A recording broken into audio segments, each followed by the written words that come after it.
সবাইকে প্রণাম, নমস্কার। সাপ্তাহিক কথামৃত পাঠে সবাইকে স্বাগত জানাচ্ছি। আজকে কথামৃত পাঠে অষ্টম পরিচ্ছেদ, আমাদের পাঠ পর্ব 6। আমরা রামকৃষ্ণদেব ঠাকুর সম্পর্কে যা জানতে পারছি, যা বুঝতে পারছি, তিনি একই দাঁড়ে কী করছেন, হাসি ঠাট্টা ইয়ার্কি করছেন, আবার কখনো কখনো ভীষণ রকম অন্যমনস্ক, আবার কখনো কখনো জগৎ বিষয়ে একেবারেই বাহ্য জ্ঞান শূন্য, কখন বিশেষত সমাধি অবস্থায়। তো একই ব্যক্তি, তাকে আমরা তিনটে স্বরূপে ঘুরে ফিরে পাচ্ছি। এখানে অষ্টম পরিচ্ছেদে মাস্টারমশাই বলছেন যে একদিন নরেন্দ্র গান করছেন, নরেন্দ্র গান গাইছেন। তো ঠাকুরের চোখ দিয়ে সেই গান শুনে জল পড়ছে, তিনি ভাবছেন। তো ভাবতে ভাবতে সকলের সম্মুখেই দেখা গেল তিনি এতটাই ভাবাবিষ্ট হয়ে পড়লেন যেন একেবারে নিস্পন্দন হয়ে গেছে, মানে কোনো স্পন্দন নেই, শরীরে সারা শব্দ নেই, একদম নিরেট নির্বাক, শ্বাস প্রশ্বাস বইছে কিনা সন্দেহ, এমন একটা অবস্থা। তো মাস্টারমশাই কখনো এর আগে এরমটা দেখেননি বলে প্রথমবার দেখলেন।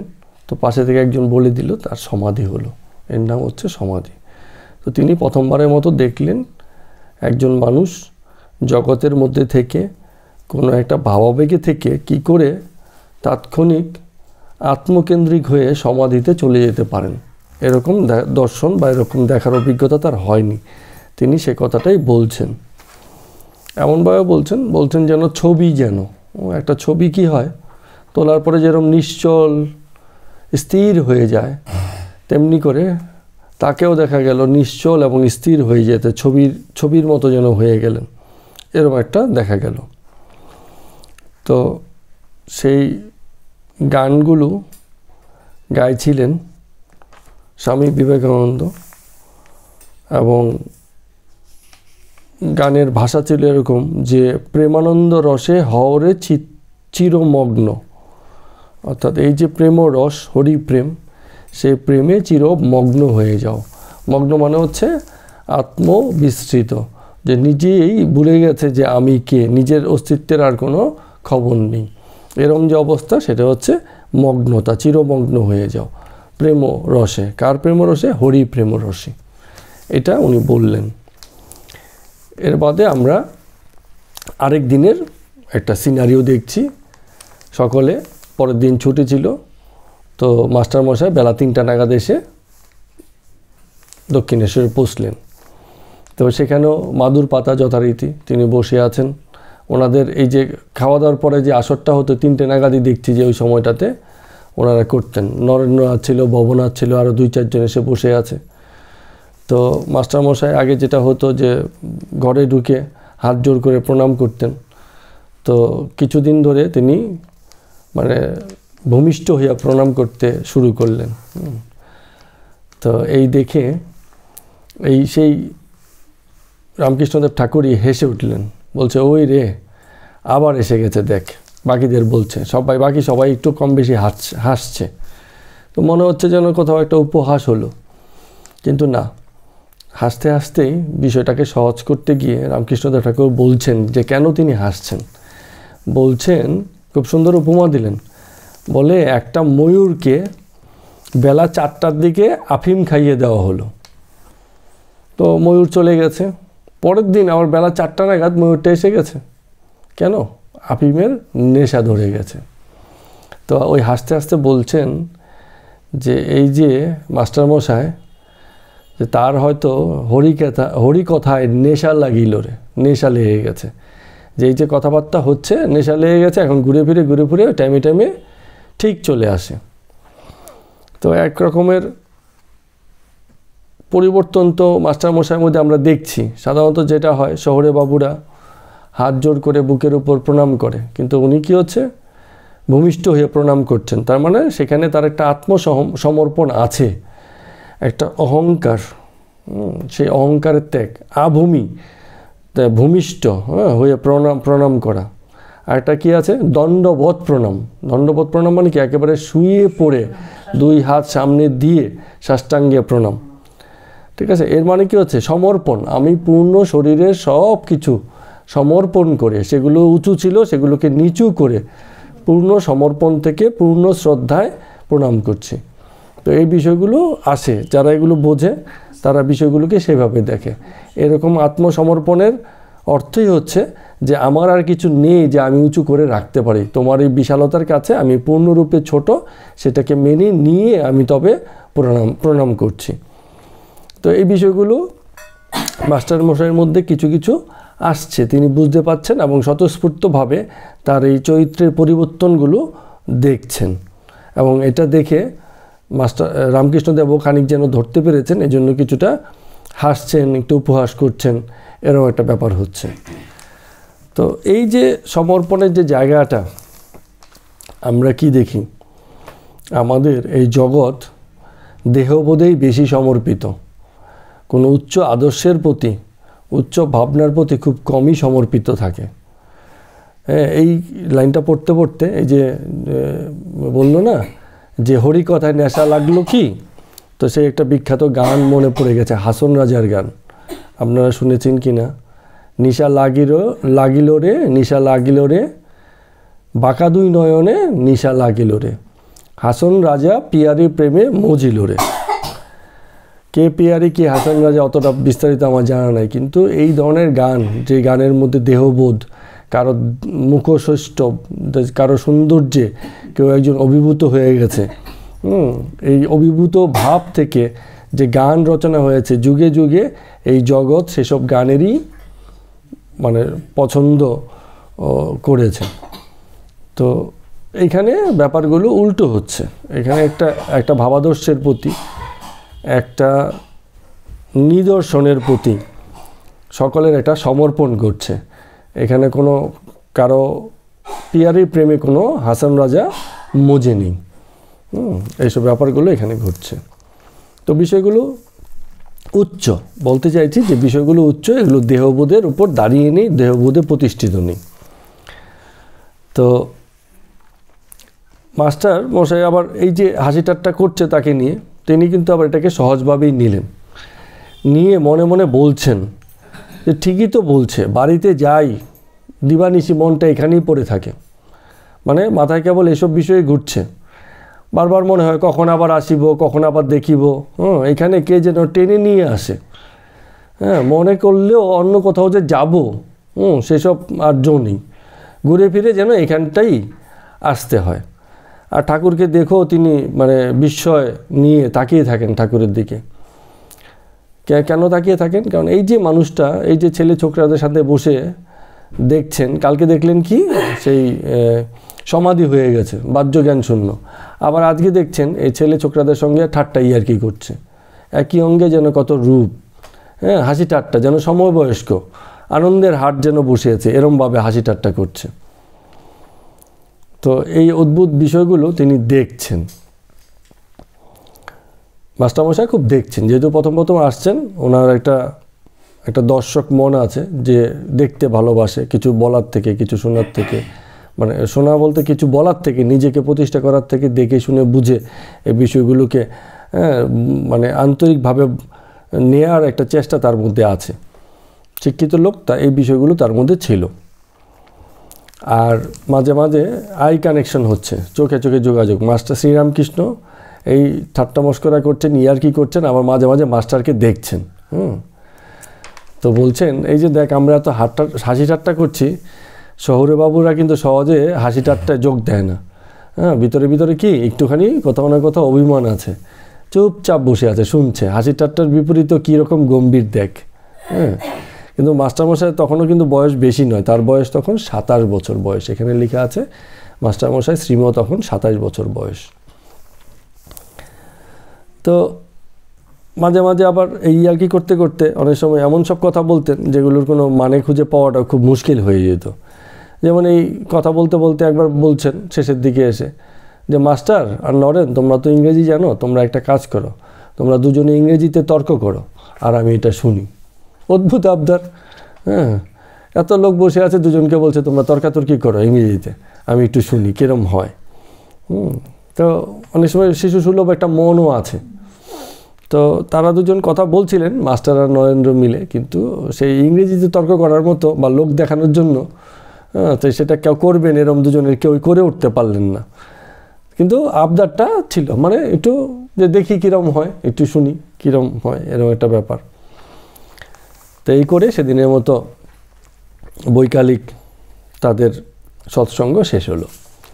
পরে আবার পরের দিন না, সেদিনকেই যখন সবাই চলে গেছে, তখন আবার ওই মাস্টারমশাই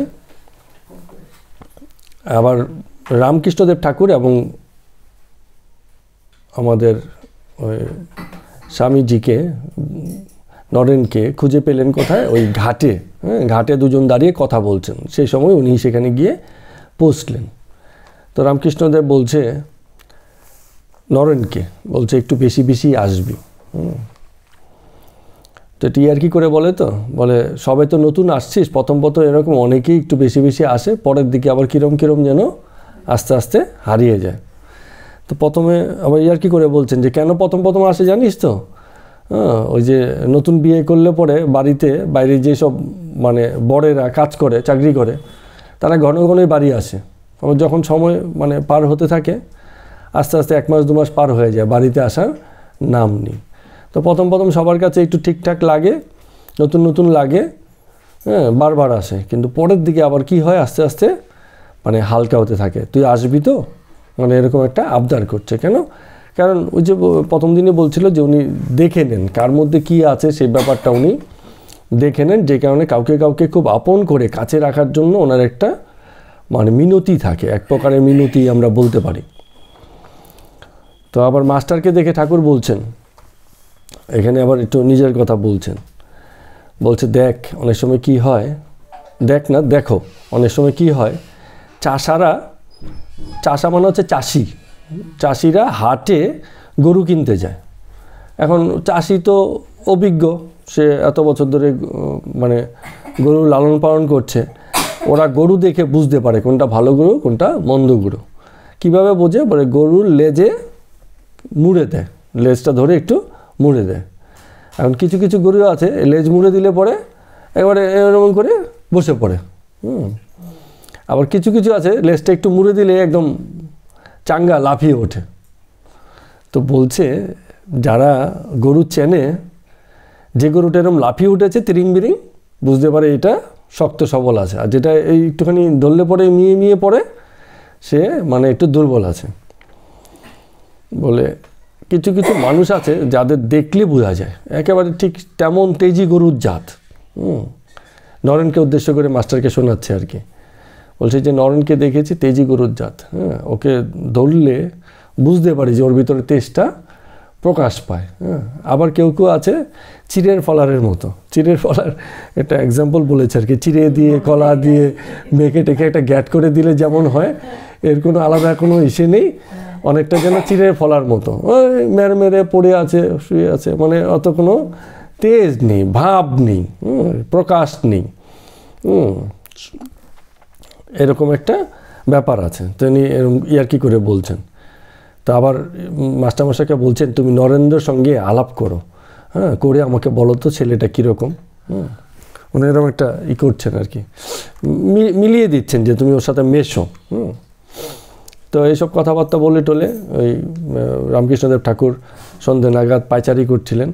তো এমন সময় আবার মাস্টার এসে জিজ্ঞেস করছেন যে আজকে কি আর গান হবে?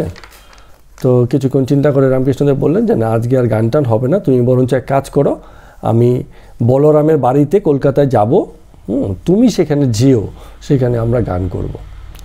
তো মাস্টারমশাই বললেন আচ্ছা ঠিক আছে, আপনি যখন বলছেন তাহলে যাব।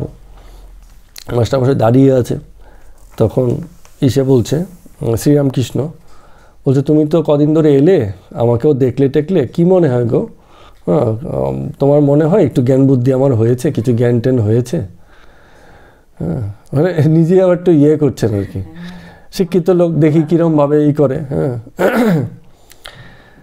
তো কথাটাও সুন্দর করে বলছেন, বলে তো একটু ক আনা জ্ঞান হয়েছে আমার, ক আনা মানে 16 আনা, তো মানে এক ভরি মানে 16 আনা দিয়ে হিসেব হয় আর কি। 16 আনা অর্ধেক হচ্ছে 8 আনা, তার অর্ধেক 4 আনা, হ্যাঁ, এরকম 1 আনা 2 আনা এরকম হিসেব হয় আর কি। তো সেখানে বলছেন ক আনা জ্ঞান আমার হয়েছে। হ্যাঁ, তো মাস্টার প্রথমে কি বলবেন হঠাৎ করে এরকম জিজ্ঞেস করেছে। তো একটু চুপ করে থেকে বললেন যে আনা টানার ব্যাপার তো বলতে পারছি না, কিন্তু এরকম জ্ঞান, এরকম প্রেম ভক্তি, এরকম বিশ্বাস, এমন বৈরাগ্য, এমন উদার ভাব আমি কখনো দেখিনি। তো রামকৃষ্ণ হঠাৎ করে একটু একটু করে হাসতে লাগলেন এই কথা শুনে। তো একটু বাদে আবার উনি ঘুরে ফিরে আসছেন, দেখছেন যে ওখানটাই মন্দিরের সামনে দাঁড়িয়ে রামকৃষ্ণদেব ঠাকুর একাকী পায়চারি করছেন। তো অনেকটা আত্মরামের মতো। আত্মরাম মানে হচ্ছে যিনি নিজের ভিতরেই রামকে আবিষ্কার করেছেন। সিংহ আবার কি করে, উনি আবার উদাহরণ দিচ্ছেন যে সিংহ কি হয়, একলা থাকতে পছন্দ করে। বনের রাজা সিংহ একলা, মানে ওই দলবল নিয়ে থাকার ব্যাপার নেই। রাজা যে হয়, সে একা থাকে, আর বাকিরা সব দল বেঁধে থাকে। তো এরকম রাজার জাত, একলাতে বেড়াতে পছন্দ করে। আরেকটা শব্দ এখানে বলেছে, খুব সুন্দর শব্দ, ভালো লাগলো, বলছে অনপেক্ষ। এনারা হচ্ছে অনপেক্ষ। অনপেক্ষ মানে কি? অপেক্ষ মানে অপেক্ষা করা। অনপেক্ষ হচ্ছে কারোর জন্য অপেক্ষায় নেই, যে সে আসবে পরে আমার হবে, বা সে এলে পরে হবে, বা সে না এলে না পরে আমার দিন কাটছে না, সময় কাটছে না, আমি থাকতে পারছি না, এরকম বিষয় নয়। একাতেই সিংহের মতো, আত্মরামের মতো আছেন এবং অনপেক্ষ হয়ে আছেন, কারো অপেক্ষায় নেই, জীবন কারো অপেক্ষায় নেই। এই মুহূর্তেই একটা পূর্ণতায় দাঁড়িয়ে আছে। তো যাওয়ার পথে মাস্টারমশাই বলছেন যে আপনি কলকাতায় যাদের বাড়ি যাবেন বলে বলছেন, মনে হচ্ছে তো এরা খুব বড় বাড়ি, তো সেখানে কি আমি আবার ঢুকতে পারবো কি না, বা মানে একটু সংকোচ বোধ ওনার মধ্যে আসছে যে আমি তো চিনি না। বলে না না, তুমি অসুবিধা নেই, ঢুকতে পারবে, তুমি গিয়ে বলো, আমার কথা বলো, নিশ্চয়ই তোমাকে কোনো করবে না, তোমাকে ওরা ঠিক ঢুকিয়ে নেবে বা নিয়ে নেবে, এরমভাবে উনি বললেন আর কি। তো সেই ভদ্রলোকের যে বাড়ি বলরাম বাবু, সেখানটায় আবার মানে যাওয়া হয়েছিল বলরামের বাড়িতে। সেই বলরাম বাবু ঠাকুরকে নেমন্তন্ন করে নিয়েছেন। সেখানে অনেক ভক্ত প্রসাদ টসাদ পেলেন, এবং সেই সময় ওই ঈশীয় মাস্টারও কিন্তু সেখানটায় গিয়েছিলেন, এবং সেখানে আরেকজনের সঙ্গে দেখা হয়েছিল, রাখাল বলে একজন, এবং সেখানে রাখালের ভাবাবস্থা হয়েছিল। রামকৃষ্ণদেব ঠাকুরের যেমন ভাবাবস্থা হয়, তো এরকম ভাবাবস্থাও রাখালের হয়েছিল। সেটার খানিকটা বর্ণনা আছে, বিস্তারিত নেই, আমিও বিস্তারিত যাচ্ছি না। তো এরপরে আবার একদিন রাধাকান্ত দেবের মন্দিরের সামনে আবার সেই ভাবাবিষ্ট অবস্থা ঠাকুরের, মাঝে মাঝে যখন তখন ভাব এসে যাচ্ছে। তো ভাবের গড়ে নিজে নিজেই বলছেন যে মা, সবাই বলছে আমার ঘড়ি ঠিক চলছে, মানে যার যার ঘড়ি তার তার ঠিক। খ্রিস্টান বলছে আমার ঘড়ি ঠিক, ব্রহ্মজ্ঞানী বলছে আমার ঘড়ি ঠিক, হিন্দু বলছে আমার ঘড়ি ঠিক, মুসলমান বলছে আমার ঘড়ি ঠিক। মানে ঘড়ি ঠিক বলতে আমার ধর্ম ঠিক আছে, বাকি কিছু ধর্ম ঠিক নেই, এরকম একটা ভাব। বলে মা, কেউ তোমার বুঝছে না, যে তোমাকে যদি কেউ বুঝতো তাহলে এরমভাবে বলতো না। তখন আবার একটা ইচ্ছার কথা বলছেন সেখানে মনে মনে। এই ইচ্ছার ব্যাপারটা অবশ্য আগে ঘটে গেছে। বলছেন মা, খ্রিস্টানরা যে গির্জাতে তোমাকে কি করে ডাকে একবার দেখিও, কিন্তু আমি তো ঢুকতে পারবো না। সে ম্লেশ আছে এরা, যদি ঢুকি আবার যদি এখানে মানে ফিরে আসে মন্দিরে যদি ঢুকতে না দেয়, তার থেকে বরঞ্চ গির্জার দোরগোড়ায় দাঁড়িয়ে থাকবো, তাই থেকেই না হয় দূর থেকেই না হয় দেখবো যে কীরম করে ওরা মানে তোমাকে ডাকে। মানে ওরাও যে ডাকছে তার বক্তব্য হচ্ছে সে তো এক মাকেই তো ডাকে বিভিন্ন রূপে, এইভাবে কথাগুলো বলছেন আর কি। তো এর বাদে একদিন এই মাস্টারমশাই আসছেন সঙ্গে এক বন্ধুকে নিয়ে, বন্ধুর নাম হচ্ছে কালীকৃষ্ণ। তো বন্ধুকে বলছেন সুরির দোকানে যাবে তো, আমার সঙ্গে এসো, সেখানে এক জালা মদ আছে। সুরি মানে হচ্ছে যেখানে মদ বিক্রি হয়, মদের দোকান, ঠিক আছে। তো বন্ধু হয়তো বলছে চলো চলো মদের দোকানে যাই। তখন এই সে আমাদের মাস্টারমশাই বলছেন সে তার বন্ধু কালীকৃষ্ণকে, বলে ঠিক আছে তুমি মদের দোকানে যাবে তো, এক জালা মদ আছে তোমাকে নিয়ে যাই। এই বলে কয়ে তিনি ঘুরিয়ে ফিরিয়ে সেই দক্ষিণেশ্বরে তাকে নিয়ে এসছেন। হ্যাঁ, নিয়ে এসছেন। সেদিন আবার ঠাকুর বলছেন যে মানব জীবনের উদ্দেশ্য হচ্ছে প্রেম, ঈশ্বরকে ভালোবাসা। ভক্তি সার, জ্ঞান বিচার করে ঈশ্বরকে জানা বড়ই কঠিন। হ্যাঁ, এটা কথা ঠিক বলেছে। কেন? জ্ঞানের দ্বারা বোঝা যায় কিছু একটা, আত্ম উপলব্ধি হয় এবং জগৎ বিষয়ে দর্শনটা পরিষ্কার হয়। কিন্তু এটা নিশ্চিত করে বলা যাবে না যে জ্ঞান থাকলেই ভক্তি হবে, তাহলে সব পণ্ডিতেরাই সবচেয়ে বড় ভক্ত হতো, সেটা তো হয় না। হ্যাঁ, বিদ্যাসাগর পণ্ডিত ছিলেন, গিয়েছিলেন। হ্যাঁ, এক পর্যায়ে দেখা যাবে বিদ্যাসাগরের কাছে গিয়েছিলেন। ইয়ার কি করে বলেছেন, ঠিক আছে। হ্যাঁ, মানে বিষয়ের মজা করতে ভালোবাসতেন তো, সেই জায়গা থেকে উনি বলেছিলেন। যেটা শ্রীমর কাছে পেয়েছিলেন, রামকৃষ্ণ পরমহংস বিদ্যাসাগরের সেটা আশা করেছিলেন, কিন্তু বিদ্যাসাগর নেননি।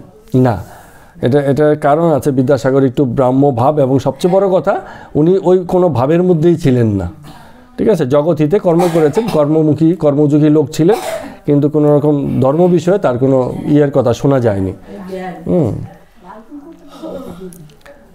তো বিষয়টা হচ্ছে এরকম। তাহলে ঈশ্বরকে ভালোবাসাই হচ্ছে জীবনের উদ্দেশ্য, এরকম করে উনি সেই সময় বলছেন। এবং বলছেন যখন বৃন্দাবনের গোপীরা দেখলো, যে রাখালরা দেখলো যে শ্রীকৃষ্ণ আর বৃন্দাবনে নেই বা থাকবেন না, তখন তাদের বাকি জীবন এই শ্রীকৃষ্ণের ভাবনায়, বিরহে বিরহে কেঁদে কেঁদে পার হয়ে গেল। তো সেই কথাটা বলছে যে কতটা ভালোবাসা, যে তার অদর্শনে বা তাকে দেখতে না পেলে বা তাকে বুঝতে না পারলে বা তাকে ভাবতে না পারলে, যে সেই যে বিরহ, সেই বিরহে মানে কান্না এসে যায়, এমনভাবে এত ভালোবাসা। আরেকটা জায়গাতে এসে প্রাণকৃষ্ণ বাবুর মানে বাড়িতে শ্রীরাম শ্যামপুকুরে এই আমাদের রামকৃষ্ণ ঠাকুরই বলছেন যে ঈশ্বর ও তার ঐশ্বর্য, এই জগৎ হচ্ছে তার ঐশ্বর্য। এখানে দ্বৈতভাবে বলছেন কথাটা। এগুলো সবই ভাব, দর্শনের ব্যাপার আছে। কীরকম ব্যাপার আছে? যেমন ঈশ্বর এক আর এই জগৎ হচ্ছে তার ঐশ্বর্য, এরকম একটা যে ভাব, যে ঈশ্বর একজন আছেন এবং জগৎ হচ্ছে তার ঐশ্বর্য, এটা হচ্ছে দ্বৈত ভাব। তো আমরা এই ঐশ্বর্য দেখে সকলে ভুলে যাই যে তার পিছনে ঈশ্বর কে আছেন। কামিনী কাঞ্চন ভোগ করতে সকলেই যায়, কিন্তু দুঃখ অশান্তি বেশি। এই যেন গোলক ধান্দা একবার ঢুকলে বেরোনো মুশকিল। মানুষ যেন ঝলসা পোড়া হয়ে যায়, মানে থাকে তো ঠিকঠাক টিপটপ দেখতে শুনতে, কোথাও কোনো ইসে লাগে না, কিন্তু ভিতরে ভিতরে কিন্তু জ্বালা কষ্ট যন্ত্রণা বয়ে বেড়ায়। এই কথাটা বলছে। তো একজন ভক্ত বলছে তাহলে এখন উপায় কি হবে? তো উপায় কি? একটাই উপায়, দুটো উপায়ের কথা বরাবর বলেছেন, আগেও বলেছেন, যে এক হচ্ছে সাধুসঙ্গ করো, বারে বারেই সাধুসঙ্গের কাছে যাও, আর হচ্ছে প্রার্থনা করো। কেন সাধুসঙ্গের কাছে যাবে? কারণ যত অসুখ তত তার চিকিৎসা। তোমার যেহেতু জ্বালা বেশি, তো তোমার বারবারই বৈদ্যের কাছে যেতে হবে, এবং সঠিক বৈদ্যের কাছে যাও এবং শেখো, তাহলে নারী বুঝতে শিখবে, কফের নারী কোনটা আর পিত্তের নারী কোনটা, এটা বুঝতে শিখবে। এই বোঝার নাম হচ্ছে বিচার। জগৎ বিষয়ে বিচার তোমার আসবে, সংসারে বিচারের দ্বারা পরিচালিত হবে, এরমভাবে বলছেন। তো বলছেন এই যে অনুরাগটা, ঈশ্বরের প্রতি অনুরাগটা কীরকম জানো? বলে ধরো অভাবী সংসারে যে কর্তা বা ছেলেটি আছে, যার আয়ে সংসারটা চলে, সে যদি কাজ হারিয়ে ফেলে, সে কী করবে? পরের দিন সকাল থেকে যেন তেন প্রকারে একটা কাজ খুঁজে নেওয়ার চেষ্টা করবে। এবং সে যদি কোনো অফিসে যায়, অফিসে যদি বলে যে না আমাদের এখানে কাজ খালি নেই, পরের দিন সকালে ঘুরতে ঘুরতে আবারও সেই অফিসে যাবে, বলে এটা তো কালকে বলেছিলেন, আজকে বলুন কোনো কাজ খালি আছে কি? তার মানে তার কত প্রয়োজন, কতটা তার চাই, তার একাগ্রতা, তার ব্যাকুলতা কতটুকু হলে একই জিনিসে একই জায়গাতে সে বারবার ধর্ণা দেয়। তো এই কথাটা এখানে একটা উদাহরণ হিসেবে বলছেন যে ব্যাকুলতা এরম হওয়া উচিত যেন ফিরিয়ে দিলেও বারে বারে সেই জায়গাতেই মানে যাওয়া লাগে, এতটাই ব্যাকুলতা।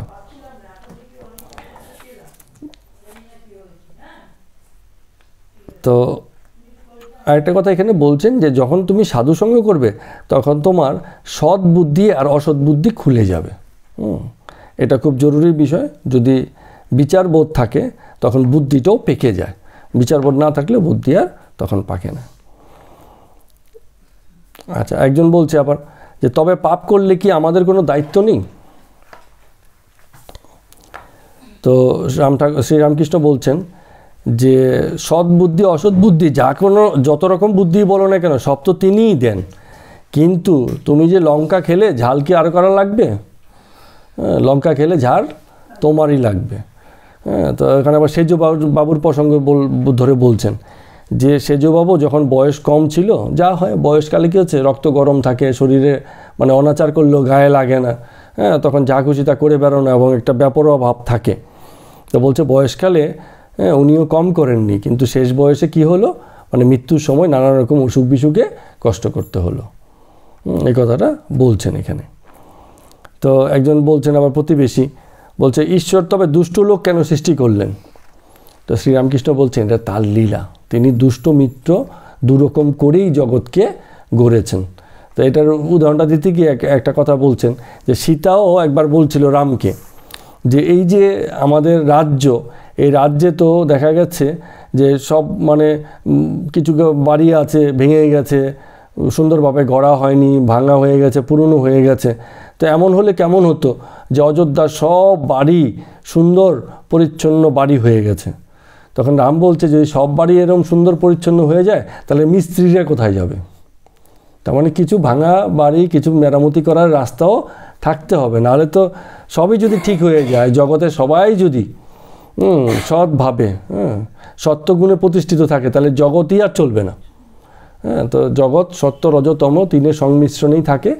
এটা রামকৃষ্ণ ঠাকুর বলছেন যে এই যে মায়া, এই মায়াতে বিদ্যাও আছে অবিদ্যাও আছে, অন্ধকারও আছে আলোও আছে, এই সব রকমই আছে, এইভাবেই জগৎ ঘুরেছে। এখন কেন আছে এই কথার কোনো মানে নেই, জগৎ এরমভাবেই তৈরি হয়েছে। তা আবার একটু সুন্দর করে বলছেন যে ঈশ্বর তো সব রকম করেছেন, ভালো গাছ, বিষ গাছ, আবার আগাছাও করেছেন, জানোয়ারদের ভিতরেও ভালো মন্দ করেছেন, বাঘ, সিংহ, সাপ, গরু, কুকুর, বেড়াল, অনেক রকম করেছেন, এক একজনের এক এক রকম ব্যবহার। তো এই সব রকমই থাকে। তো এবার আরেক প্রতিবেশী বলছেন যে মহাশয় সংসারে থেকে কি ভগবানকে পাওয়া যায়? শ্রীরামকৃষ্ণ কি বলছেন যে অবশ্যই পাওয়া যায়। তো আগেই বললাম যে সাধুসঙ্গ করো, সর্বদা প্রার্থনা করো, বিচার রাখো, এই যেগুলো করবে। কেন করবে? কারণ তোমাদের ওই একটা উদাহরণ দিয়ে বলছেন যে একটা চুম্বকের বা লোহার টুকরোর সঙ্গে যখন মাটি লেগে থাকে তখন চুম্বকের আকর্ষণে সেটা কাজ হয় না, কারণ মাটি দিয়ে চারদিকে মানে লেগে আছে।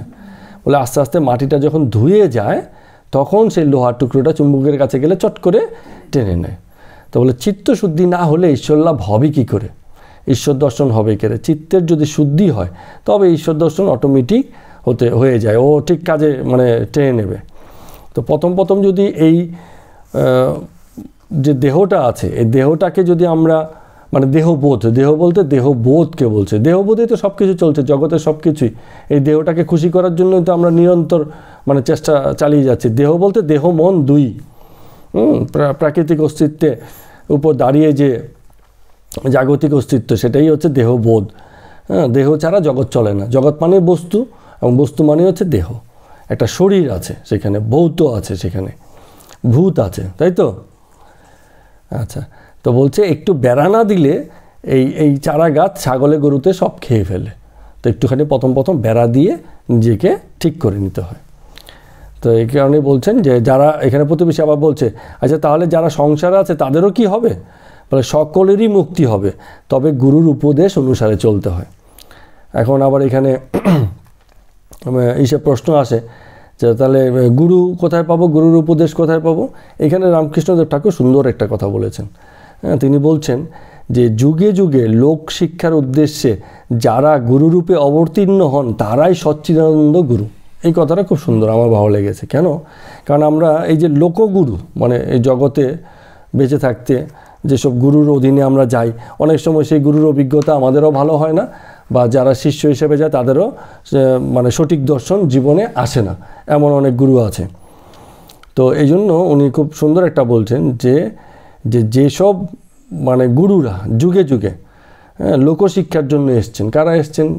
শ্রীকৃষ্ণ একজন জগৎগুরু হিসেবে প্রতিষ্ঠিত, রাম জগৎগুরু হিসেবে প্রতিষ্ঠিত, এরকম নারদ আদি শিক্ষা দিয়েছেন জগৎগুরু হিসেবে প্রতিষ্ঠিত, ব্যাসদেব জগৎগুরু হিসেবে প্রতিষ্ঠিত। এরকম অনেকেই আছে যারা জগৎগুরু হিসেবে প্রতিষ্ঠিত হয়ে গৌরাঙ্গ মহাপ্রভু যত অবতার মহাপুরুষ আছেন প্রত্যেকেই সমাজকে মানে সংশোধন করে একটা সুন্দর পথের দিকে ঠেলে দেওয়ার চেষ্টা করেছেন।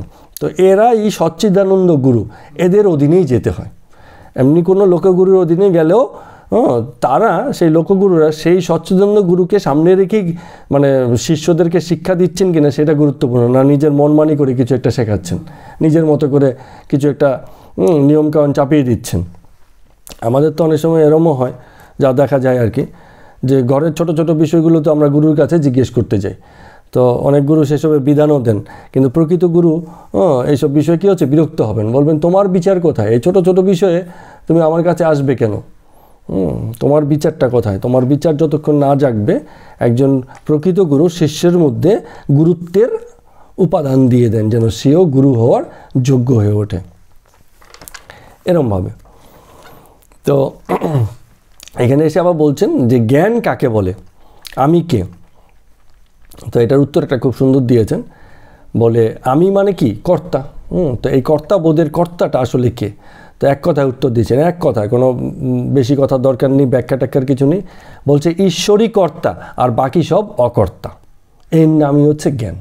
যখন এরকম জ্ঞান আসবে যে ঈশ্বরই কর্তা, যা কিছু জগতে ঘটছে তিনিই ঘটাচ্ছেন, তিনিই করছেন, আর বাকি যা কিছু আছে জগতে, আমি তুমি আমরা যারা আছি, যারা ভাবছি যে আমাদের দ্বারা জগতের কল্যাণ হচ্ছে বা আমরা এই কাজটা করছি বা আমার দ্বারা এই কাজটা হলো বা আমি ওর জন্য কিছু করলাম, এই যে ভাবনা, এই ভাবনাতে যেই কর্তা দাঁড়িয়ে আছে সে আসলে অকর্তা, তার দ্বারা কিছু হয়নি। এই জ্ঞান যখন কারোর মধ্যে চলে আসবে, হ্যাঁ, তখনই তিনি জ্ঞানী। অর্থাৎ আমি অকর্তা এই জানাটাই জ্ঞানী। আমি হাতের যন্ত্র আর তুমি হচ্ছে যন্ত্রী, তুমি আমাকে চালাচ্ছ। আমি ঘর, তুমি ঘরণী। আমি গাড়ি, তুমি ইঞ্জিনিয়ার, যেমন চালাও তেমনি চলি। এই যে বোধ, যেমনি বলাও তেমনি বলি, যেমনি করাও তেমনি করি, এই যে বোধ, এই বোধের নামই হচ্ছে জ্ঞান। ঠিক আছে, এই কথা বলে উনি সেদিনকের মতো ওই যে আলোচনা ছিল সেই বাড়িতে আলোচনাটা শেষ করলেন। তো আমরাও আজকের মতো আলোচনা এখানেই শেষ করছি। কথামৃত পাঠে এখানেই শেষ সমাপ্ত।